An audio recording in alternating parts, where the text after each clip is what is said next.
এই অংশটুকু যুবক যুবতীরা খুব ভালো করে শুনেন, দিনী বোন যাদের বয়স হায়েজ হয়ে গেছে, যাদের হায়েজ হয়েছে এখান থেকে শুরু করে সবাই, যারা বালেগ হয়েছে আমরা ছেলেরা, সবাই ভালো করে কথাটা শুনেন।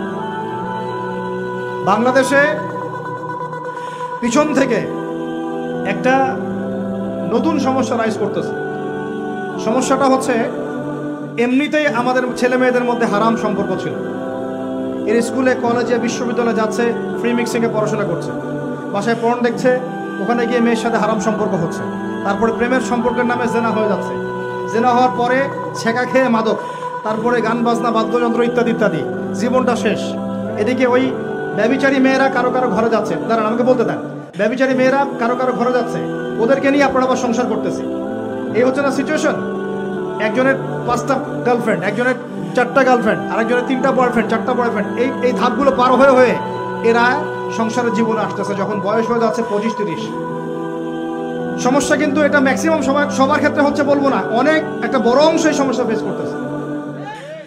এর মধ্যে এই ফ্রি মিক্সিং এর মধ্যে শুরু হয়েছে নতুন একটা জিনিস, যে ভালোবাসার আবার লিঙ্গ কি, ভালোবাসার আবার এখানেই শুরু হয়েছে ছেলে ছেলে জেনা করা এবং মেয়ে মেয়ে জেনা করা, ছেলে ছেলে জেনা করা, আর কি বললাম বলেন, মেয়ে মেয়ে জেনা করা। নাউজুবিল্লাহ। এটা কমে লুত, এর শাস্তি আসবে যদি আমরা তওবা করে ফিরে না আসি।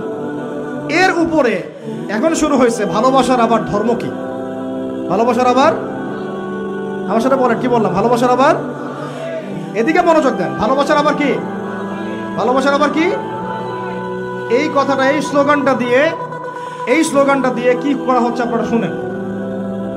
অমুসলিম ছেলে মুসলিম মেয়ের সাথে প্রেম করতেছে, অমুসলিম ছেলে মুসলিম মেয়ের সাথে প্রেম করতেছে, বলতেছে ভালোবাসার আবার ধর্ম কি, তুমি আমি একে অপরকে মহব্বত করি, ভালোবাসি, এর মধ্যে ধর্ম আসবে কেন? বলছে তুমি আমার ধর্মে দীক্ষিত হয়ে যাও, অথবা আমি তোমার ধর্ম কবুল করে মুসলমান হয়ে যাব। এই মিথ্যা কথাগুলো প্রলোভন দিয়ে এখানে ওখানে পার্কে নিয়ে গিয়ে, চটপটে ফুচকা খাওয়ায়, কফি শপে নিয়ে গিয়ে, এভাবে আস্তে আস্তে আস্তে আস্তে মেয়েদেরকে লাইনে নিয়ে আসতেছে। আনার পরে শোনেন, কথা আগে শুনেন, বুঝেন। আপনি ঠিক বললেও ঠিক, এটা না বললেও ঠিক, চলতেছে এটাই সমাজ।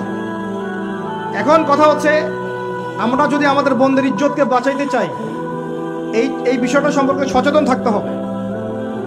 মেয়েদেরকে ফুসলিয়ে ফাসলিয়ে এভাবে প্রেমের জালে ফেলে শেষমেশ বেডে নিয়ে গিয়ে ধর্ষণ বা গণধর্ষণ করে মেয়ের ওই ওভারির মধ্যে ওদের বীর্যপাত করে দিয়ে ওই ছেলেটার কোনো খবর পাওয়া যায় না, লাপাত্তা হয়ে যায়।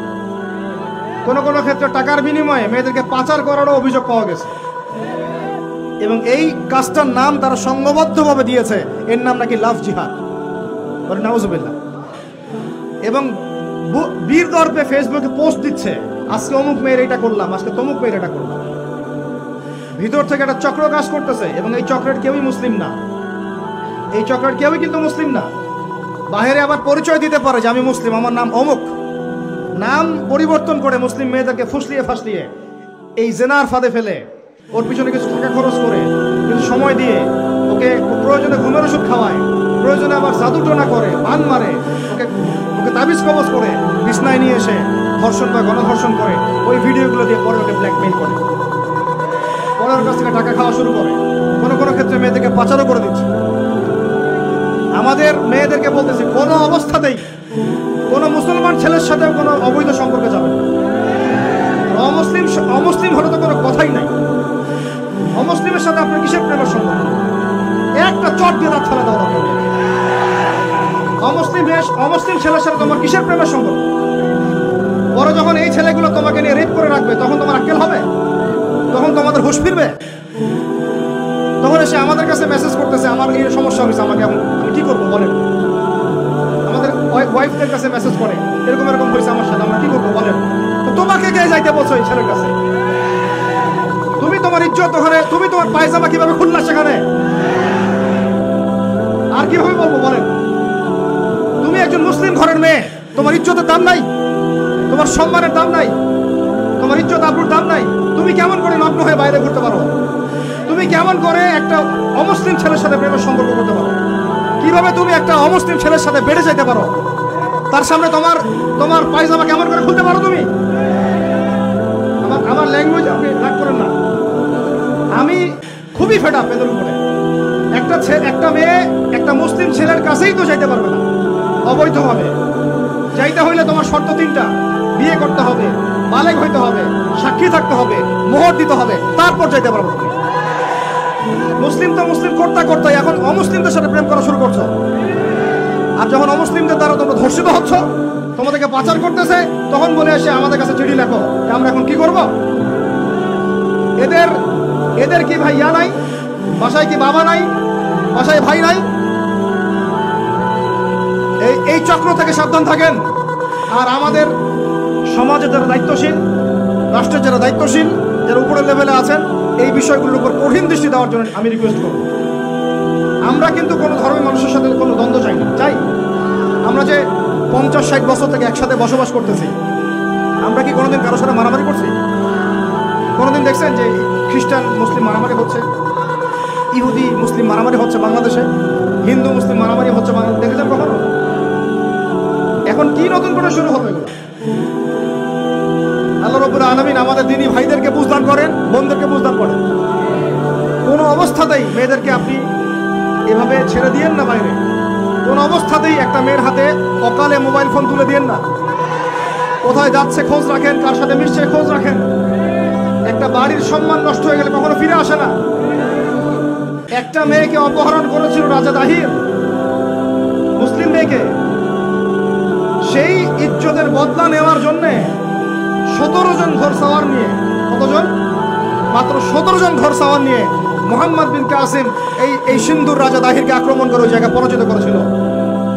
একটা মেয়েকে নিয়ে এই ঘটনা ঘটেছিল। আমাদের বোনের ইজ্জতের এত বড় দাম। একজন নারী, শোনেন, একজন নারী বনু কাইনুকার বাজারে গিয়েছিলেন তার প্রয়োজনে।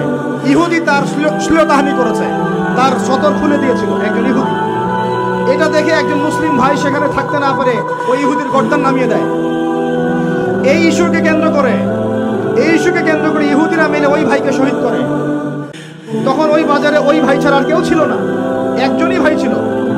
এরপরে এই মামলা আসলো নবীর দরবারে সাল্লাল্লাহু আলাইহি ওয়াসাল্লাম। এটা মদিনার ঘটনা।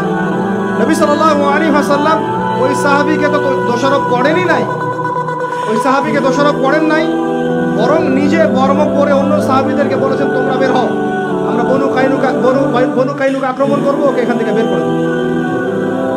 একজন দিনী বোনের ইজ্জতের বদলা নেওয়ার জন্য পুরো বনু কাইনুকার ইহুদিদের সাথে যুদ্ধ হয়েছে। আর আমাদের বোনরা স্বেচ্ছায় ইজ্জত বিলি দিচ্ছ। তোমরা হচ্ছে মাটির তলে চলে যাও, তোমাদের বেঁচে থাকার চেয়ে মাটির তলে চলে যাও। তোমরা নিজেরা স্বেচ্ছায় ইজ্জতের বিসর্জন দিচ্ছ। আমি ইয়াং ছেলে পেলেদেরকে বলছি, ভাই আমরা আসছি আল্লাহর ইবাদত করতে, এখানে আল্লাহর দিনকে জিন্দা করতে, আল্লাহর দিনকে সমাজে কায়েম করতে। জিনার সাথে আমাদের কি সম্পর্ক থাকতে পারে? পর্নের সাথে আমার আপনার কি সম্পর্ক থাকতে পারে? আপনার আমার এরকম হারাম সম্পর্কের সাথে কি সম্পর্ক থাকতে পারে? এগুলো কোনো অবস্থাতে আমরা ধার কাছে যাবো না ইনশাআল্লাহ। আল্লাহ রাব্বুল আলামিন আমাদের ভাইদেরকে বুঝদান করেন, বোনদেরকে বুঝদান করেন। আমি যা বলেছি আমাকে আমল করার তৌফিক দান করেন, আপনাদের সবাইকে আমল করতে